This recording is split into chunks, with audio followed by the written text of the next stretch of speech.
Hello everyone, আরও একটা নতুন ব্লগে তোমাদের সবাইকে ওয়েলকাম জানাই। তো দিনটা ছিল সানডে আর টাইম হয়েছিল 8টা মতো। তো আমি আর আমার বর বেরিয়ে গেছিলাম, কিন্তু কোথায় যাচ্ছি সেটা তো তোমাদের অবশ্যই বলবো। তো দেখো, গণেশ পুজোর জন্য খুব সুন্দর করে আমাদের এই পাড়ার এখানটা সাজিয়েছিল। তো সেই সমস্ত দেখতে দেখতে তো আমরা বেরিয়েই গেছিলাম। তো আমরা চলেও এসেছি আমাদের বারাসাত স্টেশনে। ওখান থেকেই আমরা ট্রেন ধরবো। তো আমাদের ডেস্টিনেশন ছিল শিয়ালদা অব্দি। শিয়ালদা থেকে কোথায় যাবো তোমরা তো অবশ্যই দেখতে পাবে। আর দেখো, এখন টাইম হয়ে গেছে 9টা 15 মতো। আর দেখো স্টেশনে কি পরিমাণে ভিড়, এত রাত্রে যে এতটা ভিড় থাকতে পারে আমরা এটা এক্সপেক্ট করি। যাই হোক, আমাদের ট্রেনও ঢুকে গেছে, এবার আমরা উঠে পড়ছি ট্রেনে। আর চলো, তোমাদেরকে এত সাসপেন্সে না রেখে আমি বলেই দিই আমরা কোথায় যাচ্ছি। তো আমাদের হঠাৎ করে ঠিক হয়েছিল যে আমরা একটু ঘুরতে যাব।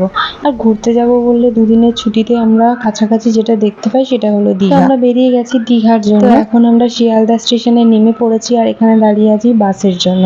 বাট প্রায় 10:30 বেজে গেছিল, তাই আমরা বাস আর পাইনি। তো সেই জন্য আমরা একটা ট্যাক্সি নিয়ে নিয়েছি আর ট্যাক্সি নিয়ে চলে যাচ্ছি সোজা ধর্মতলা। আর আমাদের এই ট্রিপে কত কি কোথায় খরচা হলো না হলো আর তোমরা কিভাবে যেতে পারবে আমি সবটাই জানিয়ে দেবো। তোমরা ভিডিওটা লাস্ট পর্যন্ত দেখতে থাকো। ট্যাক্সিতে বসে হঠাৎই এই চোখ পড়লো এই শিয়ালদা স্টেশনের দিকে। দেখো কি সুন্দর করে সাজিয়েছে, ইন্ডিপেন্ডেন্স ডেতে এত সুন্দর করে সাজিয়েছিল বলার মতো। এইসব দেখতে দেখতে আমরা চলে এসেছি ধর্মতলাতে। ধর্মতলাতে এসে আমরা সব বাসগুলো দেখছিলাম, কোন বাসটা কিরকম কি কমফোর্টেবল সেই সমস্ত দেখে আমরা বাস চুজ করছি। আমরা প্রায় 4-5টা বাস দেখেছিলাম, তার মধ্যে থেকে আমাদের শ্যামলীর বাসটাই পছন্দ হয়েছিল। তো আমাদের ভাড়া নিয়েছিল 350 টাকা করে। আর এখানে আসলে না একটু বেশি বার্গেনিং করতে হয়, ওরা অনেক বেশি ভাড়া চায়। তো সেই জন্য একটু বার্গেনিং করে তোমরা বাস চুজ করবে। আর আমাদের বাসটা ছিল রাতে 12টার সময়। তো 12টা বাজে 10 মিনিট বাকিতে আমরা বাসে উঠে পড়লাম। আর বাসে ওঠার কিছুক্ষণ আগে আমার বরের সাথে হয়ে গেছে আমার বিশাল ঝগড়া। সেই জন্য আমার বর না হাসছে না কিছু বলছে, খালি মুখটা ভার করে রয়েছে।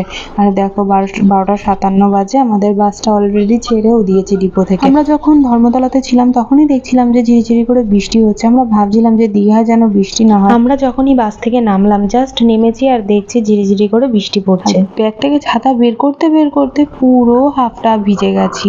তো তারপরে দেখো এই বৃষ্টির মধ্যে আমরা যাচ্ছি দীঘার সমুদ্রের কাছে। মানডেতে না একটু নিম্নচাপ ছিল, তো সেই জন্য থেকে থেকে বৃষ্টি হচ্ছে। 4টে বাজে আমরা বাস থেকে নেমেছি, নেমেই আমরা সোজা চলে গেছি সি বিচে। কারণ এই সময়তে তো কোনো হোটেল আমরা পাবো না। আমাদের হোটেল যেহেতু বুক করা ছিল, ওই জন্য আমরা কিছুক্ষণ টাইমটা এখানে কাটিয়ে তারপরে হোটেলে যাব। আর দেখো, এখন আমরা বসে রয়েছি সমুদ্রের পাড়ে আর এখানে প্রচন্ড হাওয়া দিচ্ছে। আর মাঝে মাঝেই তো যেরকম তোমাদের বলছিলাম এই বৃষ্টি শুরু হয়ে যাচ্ছে। যেই দেখছি 1 ফোঁটা 2 ফোঁটা বৃষ্টি পড়ছে, সেই দৌড়াতে দৌড়াতে একটা কোনো শেডের তলায় চলে যেতে হচ্ছে। আর এখানে বসে থেকে থেকে এতটাই ঘুম পাচ্ছিল বলার মতো না। তার মধ্যে এত জোরে জোরে হাওয়া দিচ্ছে, মানে যেরকম ঠান্ডা লাগছে সেরকম চোখ লেগে আসছে। কিছু করার নেই, আমাদেরকে তো সকাল অব্দি এখানে ওয়েট করতেই হবে, যেহেতু আমরা রাতের বাসে এসেছি। আর দেখো, এই রাতের আকাশ থেকে এবার ভোরের আকাশের দিকে যাচ্ছে। তো ভোর হওয়ার পরে দেখো কি সুন্দর লাগছে দেখতে। আর সব লোকজন পাড়ে উঠে দাঁড়িয়ে ছিল, মানে এতক্ষণ তো কেউ জলে নামতে পারছিল না, জলটা অনেক বেশি ছিল। এখন যেহেতু জল কমেছে, সবাই যেন একটা মন খুলে জলে নামার সুযোগ পেয়ে গেছে। সো আমাদের এই দীঘা ট্রিপের এটাই আমাদের ফার্স্ট ব্লগ। আমাদের এই ব্লগটা দেখতে কেমন লাগছে আমাকে কিন্তু অবশ্যই কমেন্ট সেকশনে জানাবে, আর অনেক বেশি বেশি ভিডিওটাকে শেয়ার করবে। চলো এবার তোমাদের জানিয়ে দিয়ে আমাদের কত কি খরচা হলো দীঘা পৌঁছাতে। তো ফার্স্টেই আমরা চলে গেছিলাম আমাদের বারাসাত স্টেশনে। আমরা বারাসাত স্টেশন থেকে ট্রেন ধরে চলে গেছিলাম শিয়ালদা। শিয়ালদা থেকে বাস ধরে ধর্মতলা যাওয়া যায়, সেই সময়টায় বাস ছিল না বলে আমাদের 100 টাকা ভাড়া নিয়েছিল। আমরা ট্যাক্সিতে করে চলে গেছিলাম ধর্মতলা। তো তারপরে আমরা ধর্মতলাতে অনেকগুলো বাস টাস দেখলাম। একটা বাস আমরা চুজ করলাম, তো সেটার ভাড়া নিয়েছে 350 টাকা। তোমরা অনেক রকমের বাস পেয়ে যাবে, 250 টাকা থেকে মোটামুটি